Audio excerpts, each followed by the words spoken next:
வணக்கம் ஆபிரகாம். சென்னை பூந்தமல்லி அடுத்த செம்பரம்பாக்கம் பகுதியில் செம்பரம்பாக்கம் ஏரியின் தண்ணீரை சுத்திகரிக்கும் நிலையம் அமைந்துள்ளது. இந்த சுத்திகரிப்பு நிலையத்தில் 1180 மில்லியன் லிட்டர் தண்ணீரானது சுத்திகரிக்கப்பட்டு சென்னையின் பல்வேறு பகுதிகளுக்கு குடிநீராக விநியோகம் செய்யப்படுகிறது. தற்போது அந்த சுத்திகரிப்பு நிலையத்தில் கூடுதலாக 265 மில்லியன் லிட்டர் தண்ணீரை சுத்திகரிக்கும் ஒரு தனி நிலையம் அமைக்கப்பட்டுள்ளது.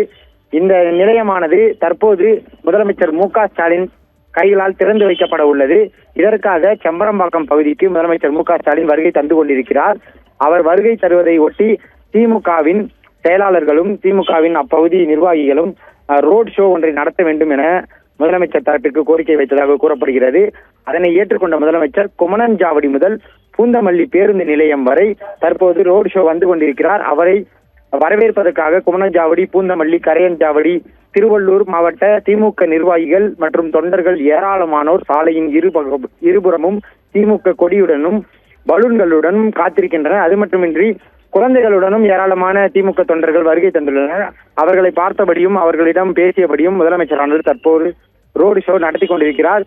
முதலமைச்சரின் வருகையால் அந்த பகுதி முழுவதும் போலீசார் குவிக்கப்பட்டுள்ளனர். அதே நேரம் போக்குவரத்து நெரிசல் கடுமையாக ஏற்பட்டு விடக்கூடாது என்பதற்காக முன்னெச்சரிக்கையாகவே மாற்றுப்பாதையாக மாங்காடு சாலையை பயன்படுத்த கோரி வாகனங்கள் திருப்பி அனுப்பப்பட்டுக் கொண்டிருக்கின்றன.